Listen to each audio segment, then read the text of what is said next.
Hello and welcome. My name is TyrionLanstr. Folks, if you aren't already aware, then let me be the first to tell you, All Out War has some serious changes. In the most recent update, we got a brand new, I shouldn't say brand new, but a heavy update on the All Out War. If you don't remember this event, this was kind of the cross between Siege of Winterfell and Glorious Battle, where there's kind of a center city and 8 different factions are all fighting for it. But it's kind of like Siege of Winterfell in that you've got these 3 individual troop battalions that kind of go off and you control them on a micro level in that way. That's kind of unique to that game mode. I'm a huge fan of this. I think it's a lot of fun. It brings together some really fun events into a very interesting one. But let's talk about what has changed in this event. So first things first, it's important to remember that there is the normal battlefield and the Vanguard battlefield. The Vanguard battlefield will just be the top 16 factions, and that is based on your alliance score, not the alliance power. You can go and see the details here under the alliance score rankings. This is the actual ranking they use, not the power rankings. So top 16 will be in the Vanguard battlefield. Those are going to be kind of the top alliances. Typically the first 8 will be assigned, and then the last 8 will kind of get to choose which faction they want to join, and then the other battlefields will be similarly balanced in that same way, where the lower alliances choose the stronger alliance that they want to join. Okay, so as far as the basic background of the game, not a lot of the setup has changed that much, but if we go to the match description, there are some interesting changes that we have. So the main one is if you scroll all the way down to this level, the 4th note down here, the hot springs. Essentially, on the outskirts, at the kind of the edge of the Twin Dragon City, there are going to be these hot springs. Now, you cannot occupy them by a faction, but it will become available, and you can basically put your troops in there to be cleansed. They'll be open for 30 minutes, and you can cleanse it. It takes 30 seconds to cleanse, and when you cleanse, you gain 50 royal coins, and you give your faction 1 kingship. So kingship, remember, that is the currency that kind of determines kind of like influence in Glorious Battle. That's what determines who wins at the end.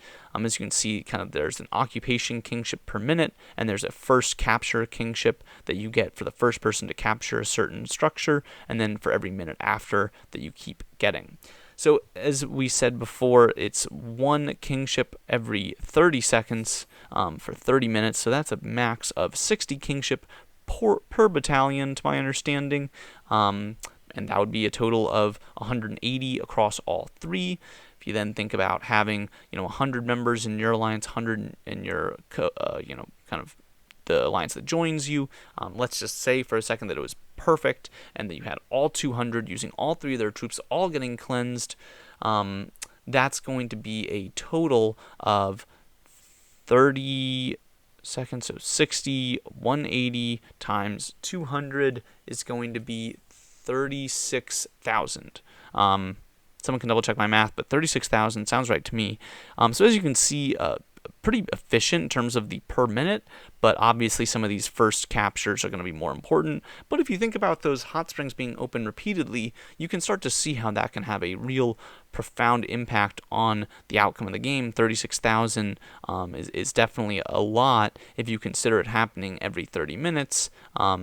Obviously, again, it's only going to be open. There are 4 of them, and they'll be available at regular intervals. We don't know exactly what those intervals are yet, but and yeah, you can see here there's a cooldown of 56 hours, so it's going to take a while. I don't think you're going to be able to do that every 30 minutes. It'll take a few days before it comes back, but definitely kind of interesting, a new mechanic in this game.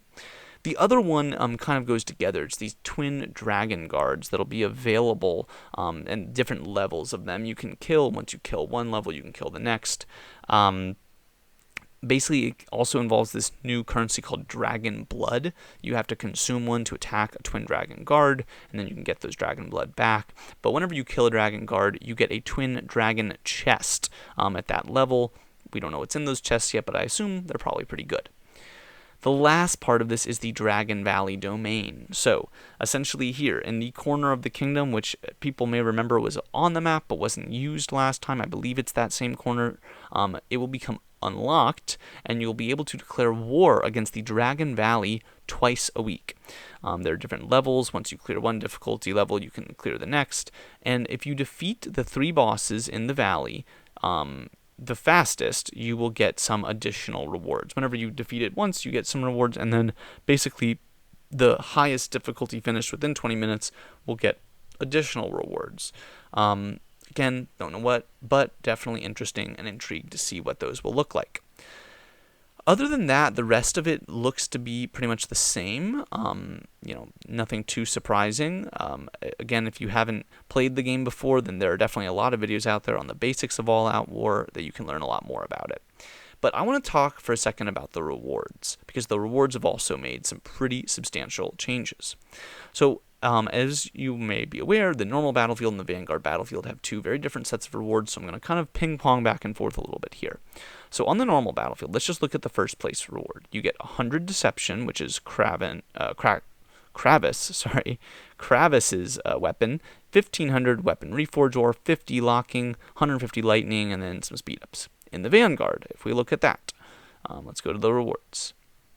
You can see 100, now it's 2000 from 1500, still just 50 Locking Ore, then 150 in the same speeds, but there's also these 30 Song of Ice and Fire fragments. I am so glad they added this. It is a way for all of the rest of our non-absolute top whale accounts to get it, because this is something that the whole faction gets for coming in first. So first, second, third, and fourth will all get some of these Song of Ice and Fire fragments. It will not be an individual reward, but a faction-wide one. There's also a way to get it as an individual, but the most that you get is coming from your faction itself. Also notice you get a little bit more Weapon Reforge Ore, but the rest is all the same. I think that's kind of interesting and should definitely be noted that you're getting pretty much the same rewards other than that. If we compare again to the normal battlefield, looking at their rewards down the line, if you're in 8th, you're getting 20, 210. Looking here, we're getting in 8th, 20, 300, so a little more, 10, 50, pretty much the same thing. Not too much of a change down at the bottom ranks. It's really at the top ranks that you're getting that appreciable difference, getting those fragments. Now, the individual side has some major changes. First of all, there's this new marching animation called the Storm of Fate. It gives enemy total attack, health, and defense reduction. Pretty considerable amounts of them, definitely a good prize. Also, you can get more fragments of the Song of Ice and Fire, as well as a 30-day voucher. You can get a full Trickery, and then you get 1,000 Weapon Reforge Ores and 250 Locking Ores. So I want you to remember those last 2. Those are kind of going to be the important ones. 1,000 Reforge, 250 Locking. Let's look at normal now. Looking at normal, we've got 1,500 and 50. So more Reforge Ore, less Locking. That's the difference between normal and Vanguard. You get Storm of Fate, the same voucher. You get the Deception Weapon Pack, not a full Deception. But on these 2, there is kind of this trade-off. You get a little more Reforge Ore, a lot less Locking Ore. In fact, if you look at the Vanguard battlefield, and you look at the worst couple, like if we look here at 300 to 600, 600 to 1,000, if you look at 300 to 600, which, by the way, if you think about it, this is going to be pretty much everyone. Consider the fact that it's going to be 16 alliances, each with 100 people in them. Being in the top 600 of the top, 16 alliances, I think that should probably be pretty doable for most pretty active accounts. But who knows? Either way, you're getting at least 75 Locking Ores and 200 Reforge Ores, along with 30 Deception Fragments. None of the Song of Ice and Fire, of course.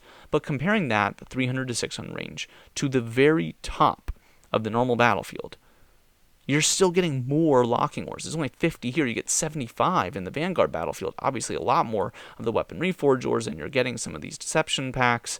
But, I mean, you really are getting a lot of those Locking Ores, no matter where you are here. Unless you're in the very, very bottom, you're pretty much always doing better than someone that was in the normal battlefield. You're just also doing a lot worse on the Weapon Reforge Ores, and, there's definitely some changes there. But just, I think it's good to flag and be aware of that in the Vanguard battlefield, you'll get a lot more Locking Ores. really excited for this. Definitely excited. I will definitely be in the Vanguard battlefield, but whichever you're in, there are definitely some good rewards to get. Everyone wants more of the Reforge ores and the locking ores, so it can't go wrong there. Having more weapons rarely can go wrong, and this is a fun new marching animation. Definitely excited about it. Excited to see if people start using it quickly. The last thing I will mention is just noting here that the normal battlefield does not go quite as far in its rewards. It only goes to the top 500. Again, the Vanguard battlefield goes to the top 1,000. So again, things to keep in mind as differences between the two. I think that this is a good change, though. It reflects the fact that the Vanguard battlefield will be more competitive, will be harder, but still giving good rewards to those that are in the normal battlefield. So I hope you guys enjoyed this. I am so excited for All Out War. I hope you are too. Until next time, my name is TyrionLanstr, and I'll see you then.